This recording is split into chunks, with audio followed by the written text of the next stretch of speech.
मूल आयुर्वेद अष्टांग हृदयम नहीं, अष्टांग संग्रहम नहीं, भाव प्रकाश जी नहीं, निघंटू नहीं, ऋषि आत्रेय और उस ऋषि परंपरा के जितने भी ऋषि हुए, जिन लोगों ने लोक संस्कृति में बसाया है, वो मूल आयुर्वेद है और वो 80% हिस्सा है।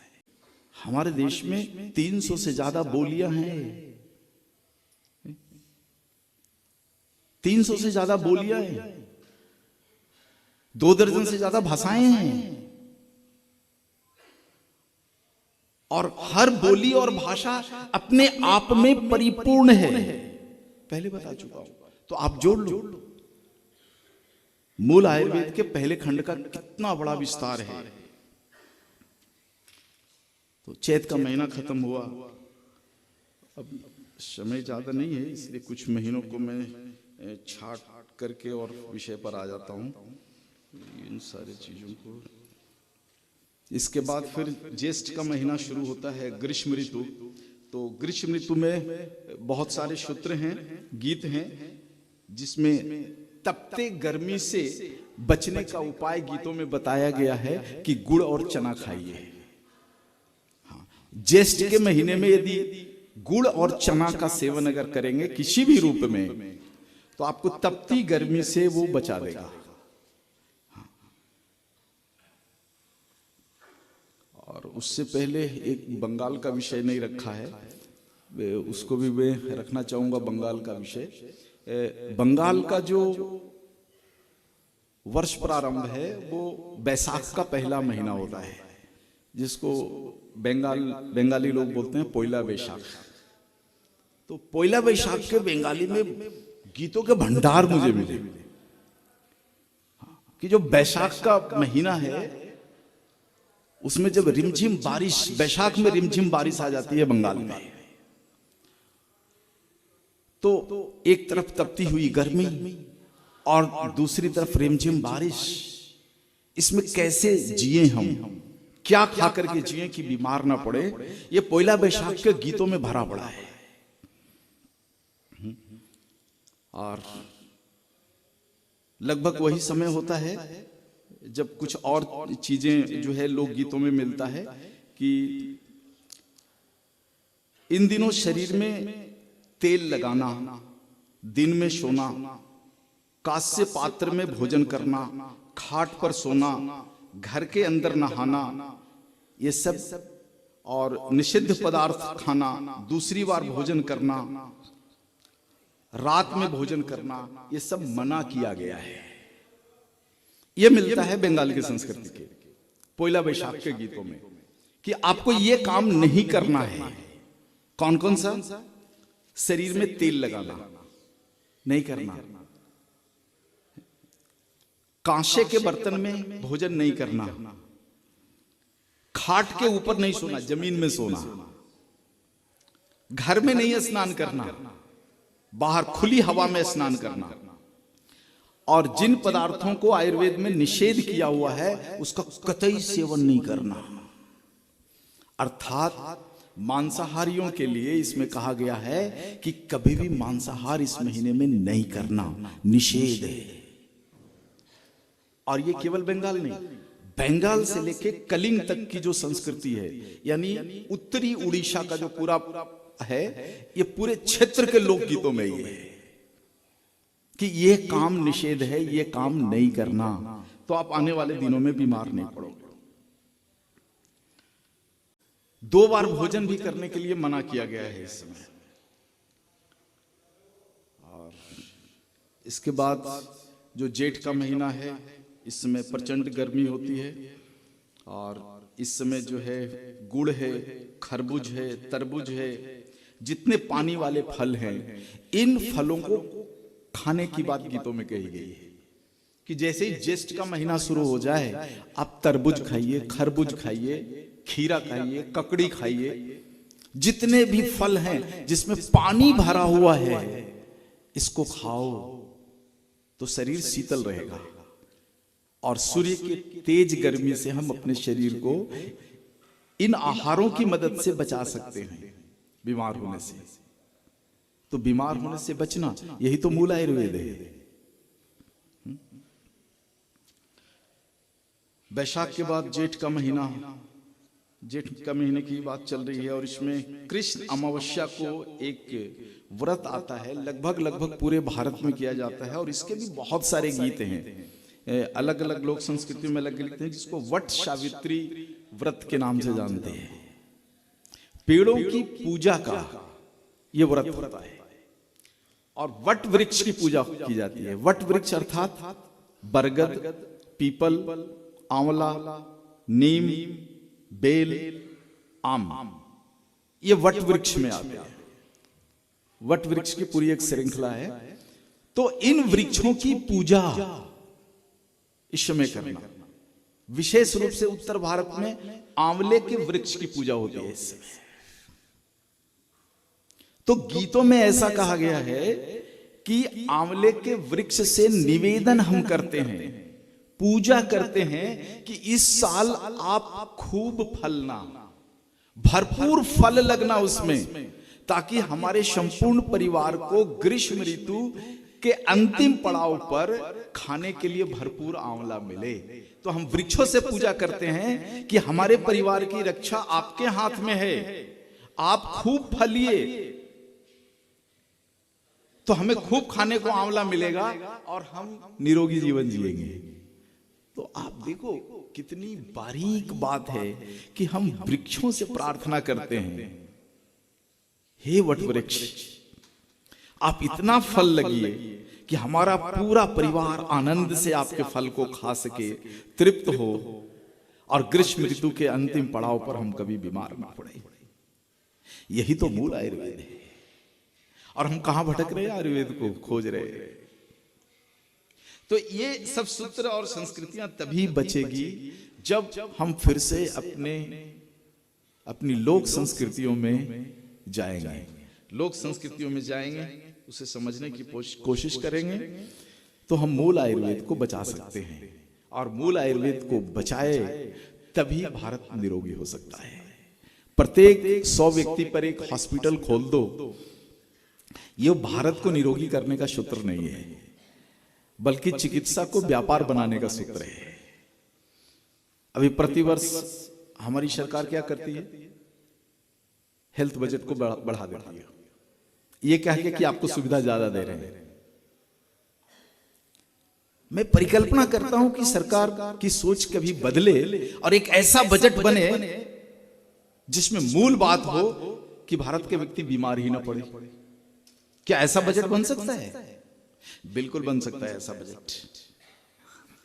तो आगे जब महीना जेठ के बाद शुरू हो जाता है सावन और भादो का महीना, तो सावन और भादो, अब मैं किस महीने के हूं, हर महीने में इतना गीत भरा पड़ा है।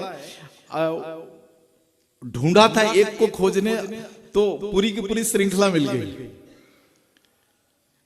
तो सावन और भाद्रपद का महीना है। इस महीने के गीतों में वर्णित है कि यही महीना है कि आप जमीकंद खाओ, जमीन के अंदर उगने वाली चीजें खाओ, सूरन है ना, और उसके समकक्ष जितने भी जमीन में कंद वाले चीज हैं, इनको खाने का सबसे अच्छा जो महीना है वो यही सावन और भादो का महीना है। और इस महीने में कहा गया है कि हरी सब्जियों का त्याग कर दो, क्योंकि इस समय सावन की फुहार सबसे ज्यादा जीव जगत को उत्पन्न करता है, सबसे ज्यादा कीड़े मकोड़े हो जाते हैं। और कीड़ों मकोड़ों के कारण जो वनस्पतियां हैं, जो सब्जियों के पौधे हैं, उनका जो ऊपरी भाग, जो उसके तने हैं और पत्ते हैं, उनको कीड़े खा जाते हैं। कहते मत खाओ, तो क्या खाओ? सब्जी का मिट्टी के अंदर वाला, जहां कीड़े नहीं पहुंचे। इसलिए जमीकंद खाने का वो मौसम है, विधान है। कीड़ा खाया वो पत्ता मत खाना, कीड़ा खाया वो तना मत खाना। इसलिए इस महीने में हरी सब्जी को निषेध किया गया है, लेकिन उसी सब्जी का जो मिट्टी के अंदर वाला हिस्सा है, जो जमीकंद कहलाता है, उसको खाने का विधान है कि उसको खाओ। ये गीतों में। और कई संस्कृतियों में मैंने देखा है कि इन दिनों गाय के दूध, दही, छाछ खाने को भी निषेध किया गया है। नहीं खाना, सावन और भादों के महीने में दूध नहीं पीना, दही नहीं खाना, ये लोकगीतों में है। दूध नहीं पीना, थोड़ा इसके ऊपर काम करके देखा, क्यों ये 2 महीने क्यों नहीं खाना? वो इसलिए नहीं खाना कि ये 2 महीने प्रकृति में सबसे ज्यादा वनस्पति उगते हैं। और देखो, दुनिया का कोई भी ऐसा वनस्पति नहीं है, आज वाली भाषा में मुझे कहना पड़ेगा, जो टॉक्सिक नहीं है। हाँ, कोई भी वनस्पति को ले लो, और सबसे ज्यादा ये पित्त प्रकृति का जो गुण है वनस्पतियों में, ये सबसे ज्यादा इसी महीने में होता है, सावन और भादों के महीने में।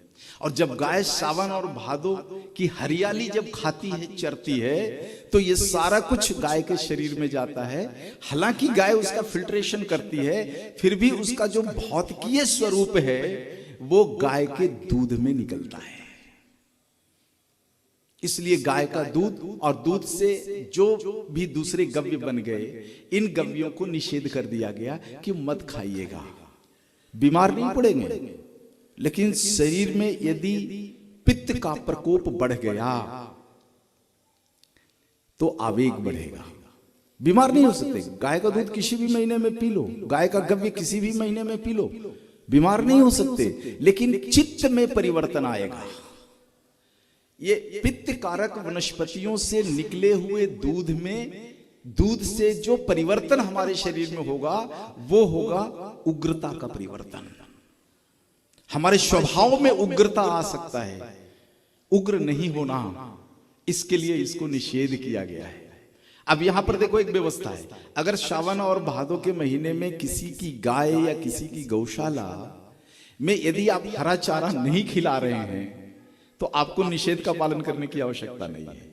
ये निषेध का पालन वही करने की जरूरत है जहां की गाय गोचर या जंगलों में चरने जाती है। तो हरा घास चर के आने वाली गाय और उनके गव्यों का यहाँ पर जो है इस महीने के गीतों में निषेध किया गया है। और सावन का जो महीना है, इसमें जो बड़ा विशेष जो चीजें मिलती है वो हरियाणा से संबंधित मिलती है। हरियाणा में विशेष करके, ऐसे तो लगभग पूरे उत्तर भारत में है, लेकिन हरियाणा, पंजाब का जो भूगोल है उसमें तीज का जो त्योहार है ये बड़ा महत्वपूर्ण होता है। और तीज के गीतों में जो है वो बताया गया है कि आप बीमार ना पड़ो, इसके लिए मेहंदी लगाइए। तीज के महीने में मेहंदी लगाने का प्रावधान है। और आपको बता दूं, मेहंदी चर्म रोग की सबसे उत्तम औषधि है। मेहंदी हमारे शरीर का जो पहला, दूसरा, तीसरा जो चमड़ी का लेयर है उससे पूरे टॉक्सिन को बाहर निकालने का काम करता है। और यही महीना है सावन और भादों का कि यदि हमने गाय का, भैंस का दूध पी लिया और हमारे शरीर में पित्त का प्रकोप बढ़ गया तो मेहंदी लगा लो। तीज के महीने में पित्त का प्रकोप बाहर निकलता है। तो तीज मना लो, निरोगी रहोगे। और तीज मना लो तो तीज में एक और काम होता है, झूला झूलने का होता है। झूला झूलने का होता है, झूला झूलते हैं, पेड़ में रस्सी बांधते हैं और झूला झूलते हैं तीज के महीने में। ये पूरा पंजाब, हरियाणा, उत्तरी राजस्थान और आपको उत्तरी पश्चिमी उत्तर प्रदेश, ये पूरे भूभाग में तीज का महीना होता है। और झूला इसलिए झूलते हैं कि हमारे शरीर में पवन का वेग स्पर्श कर सके। और इसमें गीतों में वर्णित है कि यदि आपने इस तीज के समय में 15 दिन यदि आपने पेड़ों में रस्सी बांध के झूला झूल लिया, आपको कभी चर्म रोग नहीं हो सकता। तो चर्म रोग से बचने का उपाय है तीज।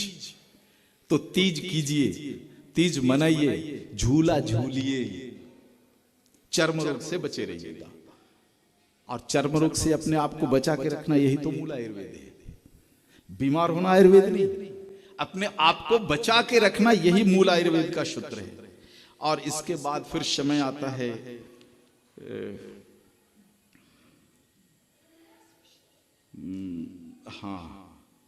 इसी तीज के बाद आता है नाग पंचमी। इसका भी थोड़ा उल्लेख करना चाहूंगा मैं। नाग पंचमी का त्योहार आता है, और नाग पंचमी में क्या होता है, नागों की पूजा होती है। अब ये भारत के बाहर के लोगों को बड़ा विचित्र लगता है कि इस विषधर की पूजा, और हमारे देश में ही जो वामपंथी विचारधारा के लोग हैं ये मजाक उड़ाते रहते हैं।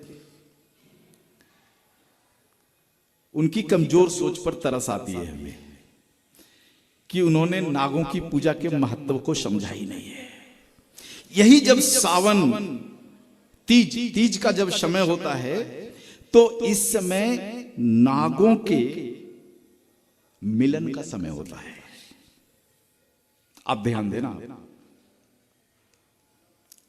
नाग और नागिन के मिलन का समय, विषधरों के मिलन का महीना यह होता है। शेष 10 महीने विषधर नहीं मिलते, उनको तकलीफ नहीं होता है, लेकिन ये 2 महीना विषधर कभी भी, उनके नर और नारी कभी भी ना मिले, ऐसा हो ही नहीं सकता है। तो प्रजनन, विषधरों के प्रजनन का माह है, इसलिए इस समय हम नागों से पूजा करते हैं कि हे नागदेव, आप इस साल कम से कम बच्चे देना, कम से कम अंडे देना, ताकि अंडे देना बंद नहीं करना, बंद नहीं करना, अंडे तो देना, कम देना। अगर आपने बंद कर दिया तो चूहों को कौन खाएगा, और चूहों का प्रकोप बढ़ा तो हमारी कृषि व्यवस्था चौपट हो जाएगी। इसलिए अंडे तो देना, कम देना, ताकि चूहे तो खत्म हो जाएं, हमारा परिवार आपसे थोड़ा बच के रहे। आप देखो कितना संतुलित बात कही गई है। हम किसी का नुकसान भी नहीं चाहते और उससे हम अपना नुकसान भी नहीं चाहते। ये जो त्योहार है ये नाग पंचमी का त्योहार है, नागों का अस्तित्व भी बना रहे, ताकि उनसे हमारी पूरी कृषि व्यवस्था। आपको पता होना चाहिए भारत की कृषि व्यवस्था में सबसे बड़ा नुकसान चूहों के कारण होता है, और उसके बचाव का सबसे सरल रास्ता है सर्प। इसलिए सर्पों को बचा के रखना है, इसलिए हमारी संस्कृति में सर्पों की पूजा रखी गई। तो नाग पंचमी के बहुत सारे गीत हैं, बहुत सारे भरे पड़े हैं। अब कितना गीत गवाऊंगा मैं, इस समय भी होने वाला है।